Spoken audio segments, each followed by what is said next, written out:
Demak, bugungi mavzuyimiz siz boshlagan bir aksiya. Mana shu aksiyani bugun boshlagan aksiyani tarafdorlarini ko'ryapmiz. Birinchidan tarmoqda, ikkinchidan butun dunyo bo'ylab. Men Shokirov Komiljon, ERK Muxolif demokratik partiyasi a'zosiman. O'zbekistonda bo'layotgan nohaqliklarga, zulmlarga qarshiman.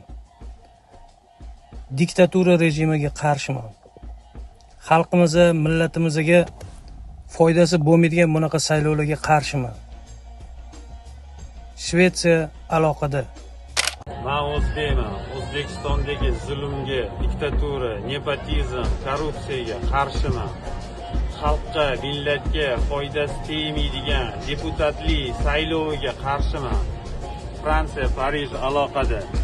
Men O'zbekiston fuqarosi Praga shahridan turib shuni ta'kidlamoqchimanki, O'zbekistonda bo'layotgan barcha nohaqliklarga qarshiman.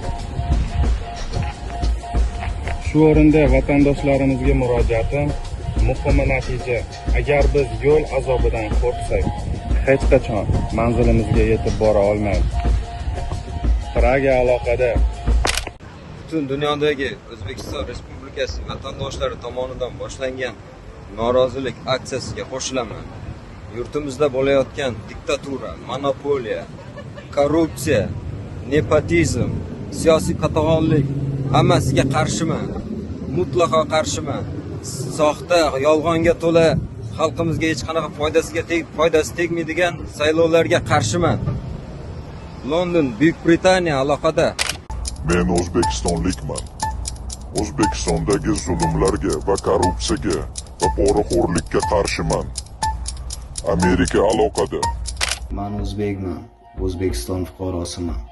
Jonajon yurtimda xalqimning moliga, joniga, g'ururiga xiyonat qilayotgan ba'zi bir soxta amaldorlarning saylovlariga noroziman. Moskva aloqada. Men O'zbekiston fuqarosi. O'zbekistondagi barcha noqonuniy saylovlarga qarshiman. Varshava aloqada. Men O'zbekiston Respublikasi fuqarosi. 27-oktyabr kuni O'zbekiston Respublikasida bo'layotgan deputatlik saylovlariga qarshiman. Rossiya aloqada. Men O'zbekiston fuqarosi. O'zbekistonda bo'layotgan barcha nohaqliklarga qarshiman. Italiyadan salom. Men O'zbekiston fuqarosiman.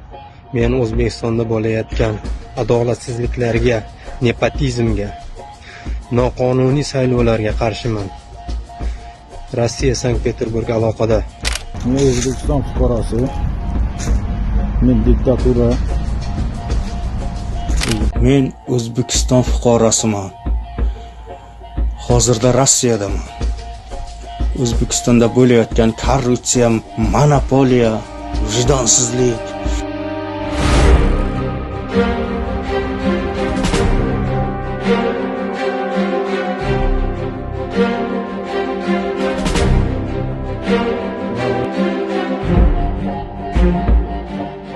Mana shu aksiyani bugun boshlagan aksiyani tarafdorlarini ko'ryapmiz. Birinchidan tarmoqda, ikkinchidan butun dunyo bo'ylab. Ya'ni Yevropa,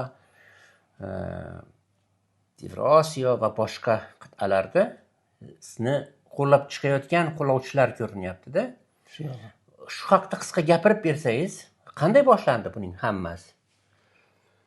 Bularning hammasi qanaqa boshlandi? Hamma narsani bitta tarixi bo'lganda, o'zingiz yaxshi bilasiz, biz O'zbekiston Respublikasida ichki qo'shinlarda, ichki ishlar vazirligida ishlaganmiz.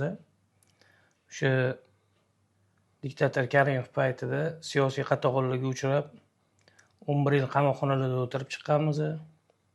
2017-yil 17-iyunda shu qamoqxonalardan chiqib ozodlikka chiqqandan keyin shu yangi prezident bo'ldim degan shu Shavkat Mirziyoyev islohotlariga ishonib, yana shu O'zbekistonda bizneslar qilib, ozgina bir oyoqqa turamiz degan paytimizda yana bizani qayta qatag'on qilmoqchi bo'lishdi.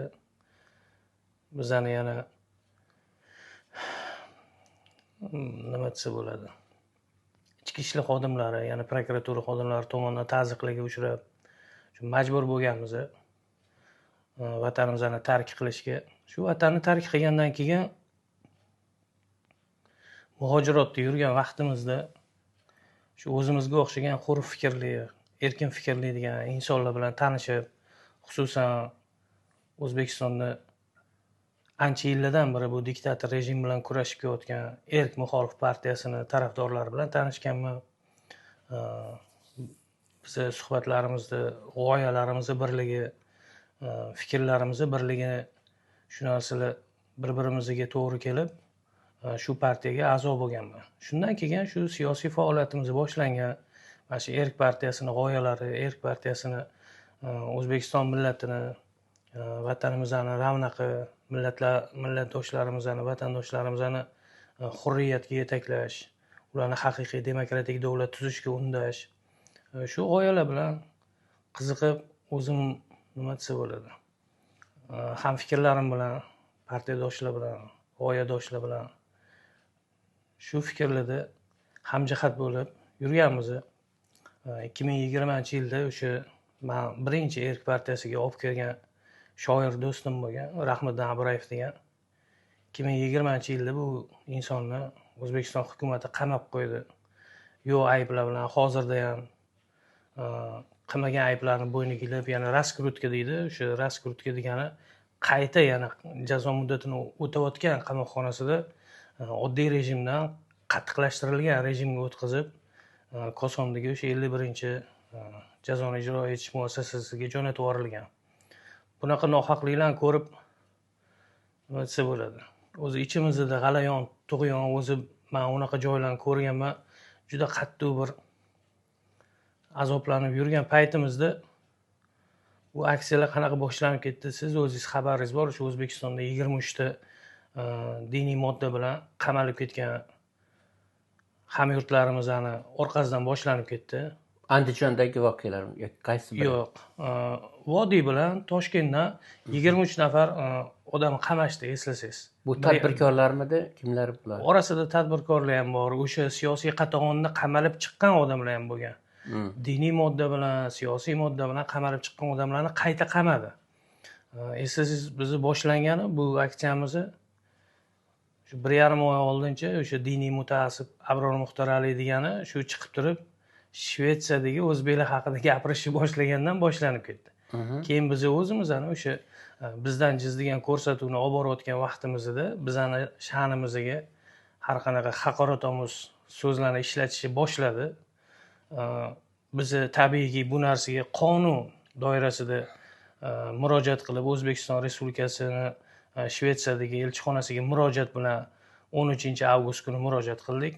Bosh prokuraturaga, Tashqi ishlar vazirligiga, lekin mana 13-sentyabr ham bo'ldiki, hech qanaqa javob xati yoki bir bizni ko'rmadik hech qanaqa bir harakatni, ya'ni o'sha bloger deydimi, kim deydi, bilganini qilib yuribdi. Biz so'ragandik, bizga qo'ygan haqoratomuz videolarni o'chirsin, uzr so'rab chiqsin yoki qonun doirasida chora ko'rilsin dedi. Hech qanaqa chora ko'rilmadi.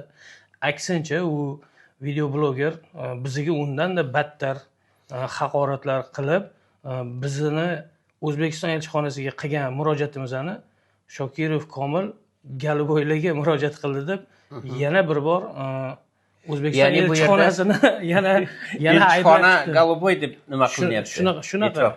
Shunaqa e'tiroflar bilan battar yana nima desa bo'ladi, haqorat qildi. Bu safar bu ma'ni emas, Tashqi ishlar vazirligini, O'zbekiston elchixonasini, u yerda ishlaydigan konsullarni, diplomatlar, undan tashqari butun boshli O'zbekiston Respublikasidagi bosh prokuraturasiga shundoq haqoratlar bilan murojaat qildi.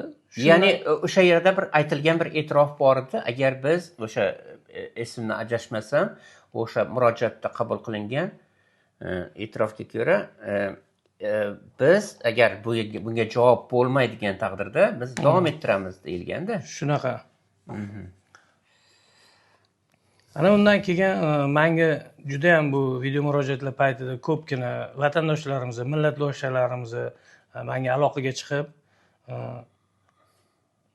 hozirgi paytda ijtimoiy ahvol juda ham bir tangligini, bir juda ham xalqimizni bunaqa diktaturadan, avtokrat rejimdan, bunaqa nepotizmlardan bunaqa elektr muammolarini biz necha marta ko'tarib chiqqanmiz. O'shalardan charchab ketgan etib bir qandaydir bir yo'li bormi bu narsalarni to'xtatishi yoki bu narsalarga chek qo'yishi deyishganda, men o'sha bizani tarafdorlar bilan kelishdik. Xohlasanglar dedim, men juda ko'p yo'llari bor bu narsalarni to'xtatishni. Xohlasanglar xalqqa nomidan murojaat qilamiz. Xohlasanglar men aksiya boshlayman, norozilik aksiyasi.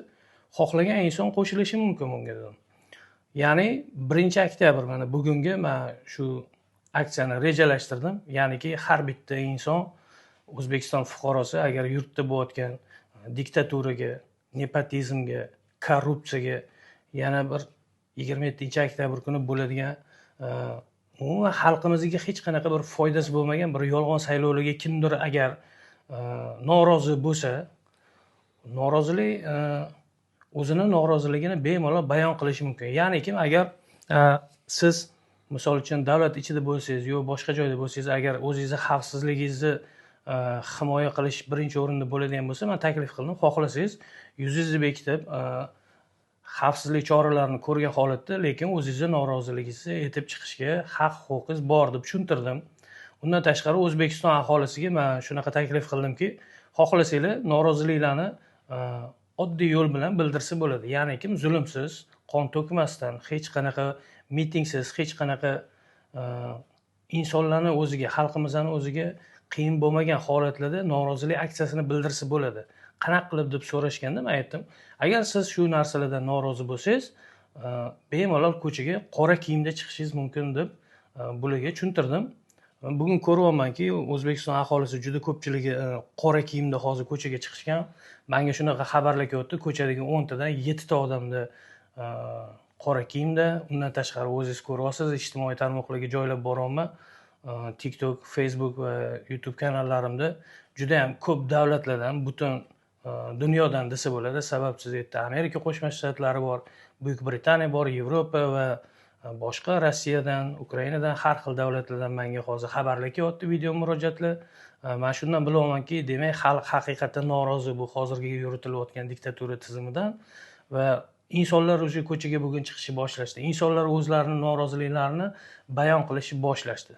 Ya'ni bitta nimani ko'ryapman, bu yerda nafaqat qora kiyimda yurish, balki odamlar o'zini fikrini videoda bayon qilyapti. Ya'ni bir flash mobga aylandi bu, flash mob deyiladi. Ya'ni har kim o'zini aksiyani qo'llab-quvvatlaganini bildirib, e'tirof etgan holda bu ochiqchasiga fikr bildirish, ya'ni aktiv fazaga kiryapti-da bu norozilik aksiyasi. Men ko'rib turgan narsam, bundan juda ham xursand bo'lganim, xalqimiz bugun uyg'oq. Xalqimizda siyosiy ongi ancha rivojlanib qolgan. Bunda bu internet, telefonlar, hammasi ijtimoiy tarmoqlar men o'yladimki, juda ham bir foydasiga ishlagan. Xalqimizni ham nimaga desangiz, bunaqa xalqimizni bunaqa reaksiyasini kutmagan deyish mumkin emas. Menimcha, demak, O'zbekiston hukumatidagi boshqaruv tizimi bilib turibdi. Sabab desangiz, odamlar menga O'zbekistonning har xil joylaridan videolar yoki ovozli tashlashyapti.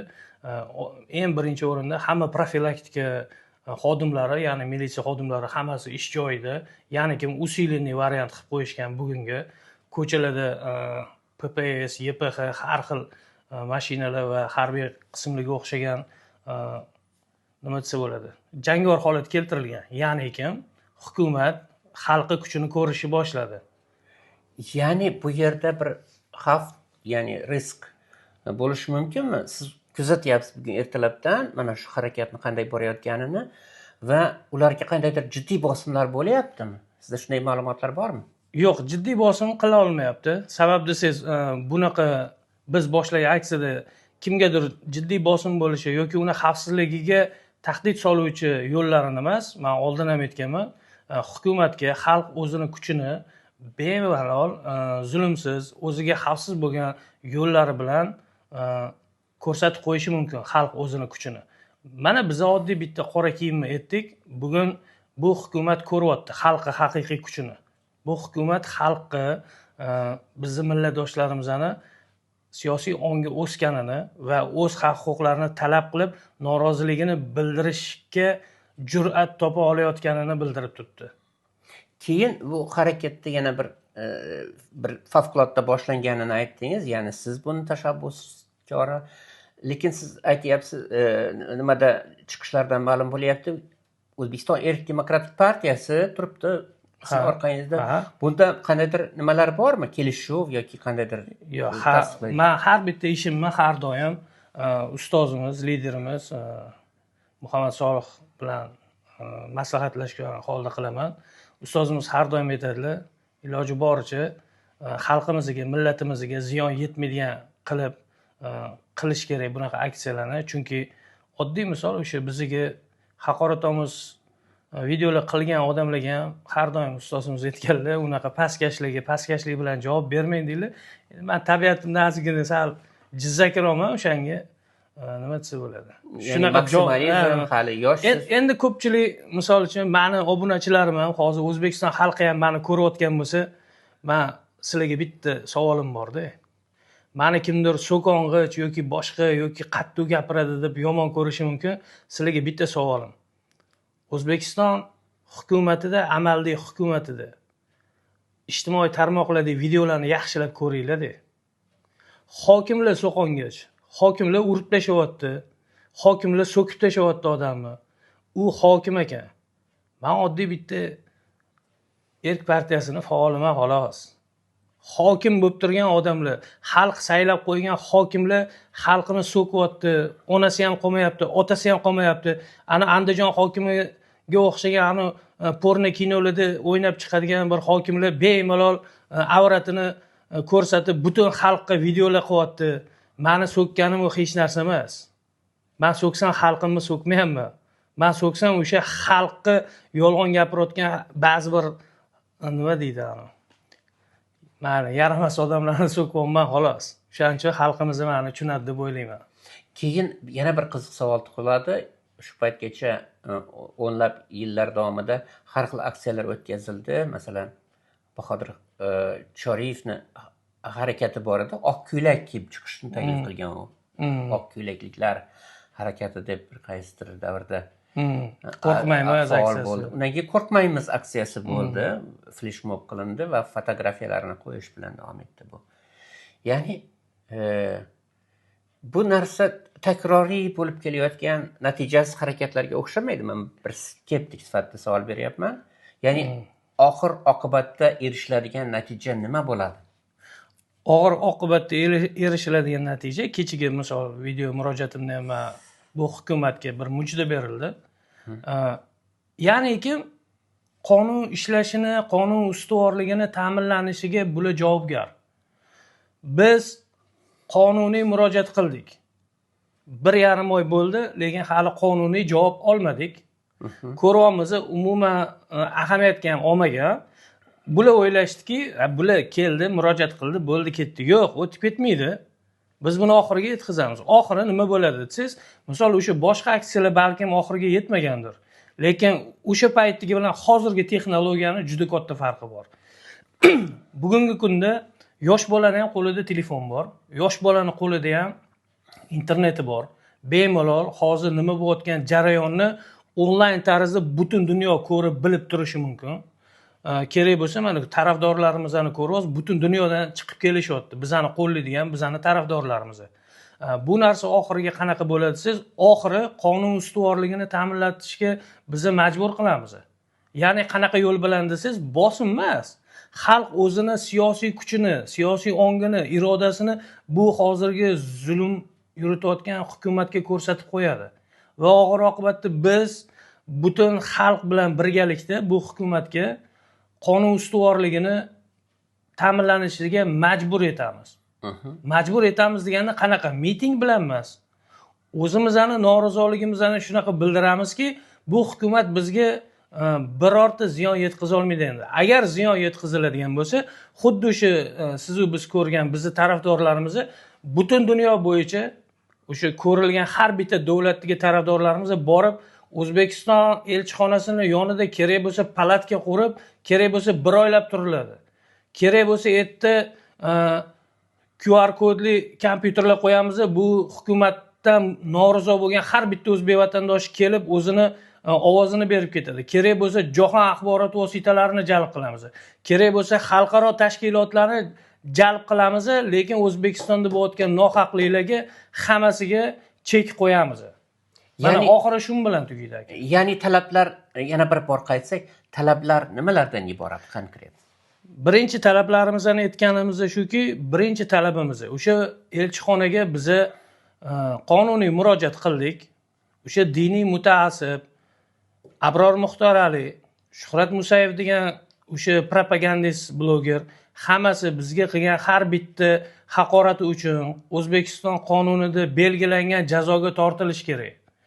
Undan keyin bizani haqorat qilgan har bitta videolari ijtimoiy tarmoqlardan o'chirilishi kerak. Undan keyin xalqimizga bo'layotgan zulmlar to'xtatilishi kerak. Nohaq ayblovlar, siyosiy qatag'onlar hammasi to'xtash kerak.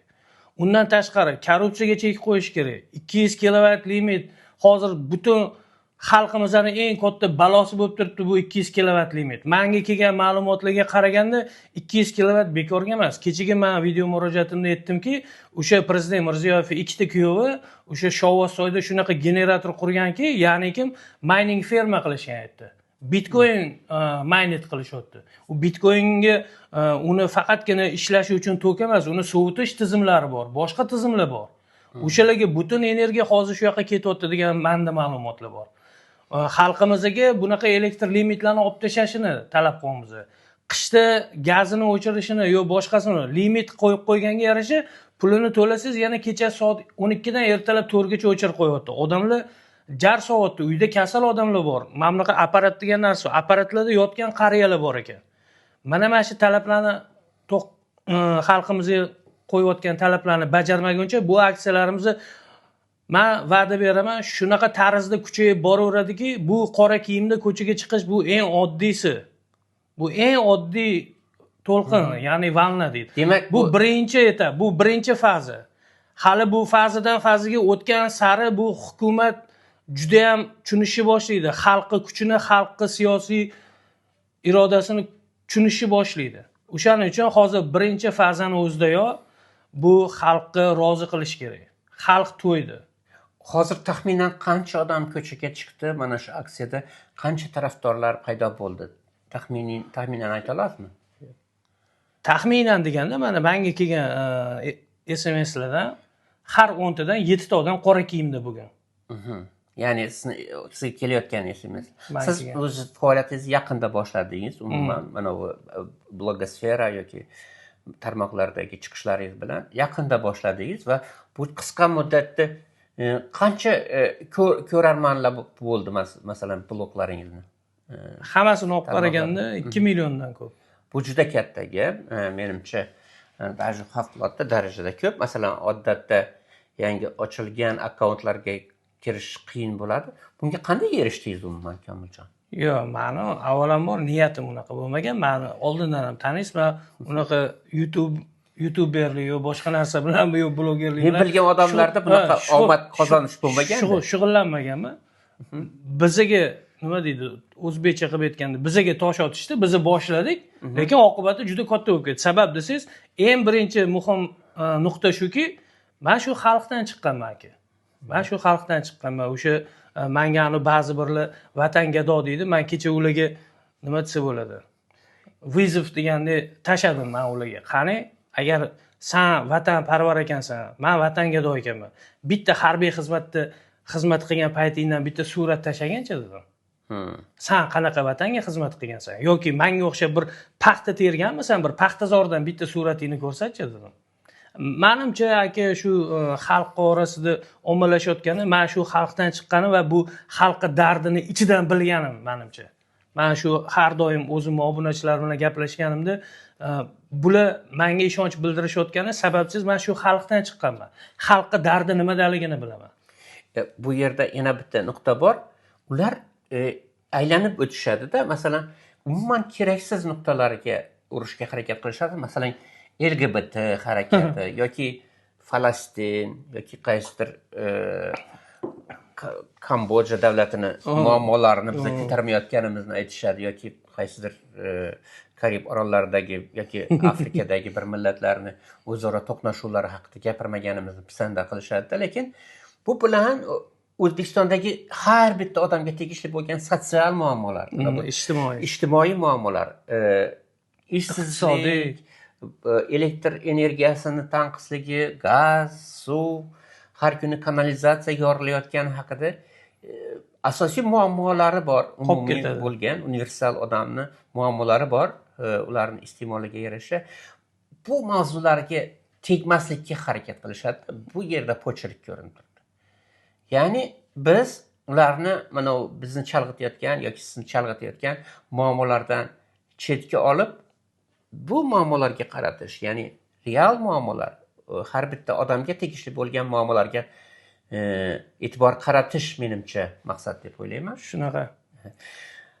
Bugun suhbatdoshimiz Komiljon Shakirov bo'ldi.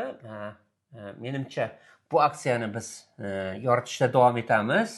Ya'ni bu boshlanishi bugun. Bugun boshlang'ich ko'rsatuvimiz qildik podkastimizni. Ko'rib borayotganlardan iltimos qilamiz bu videoni tarqatishni va albatta like bosishni va izohlar, kommentlar bildirishni kutib qolamiz.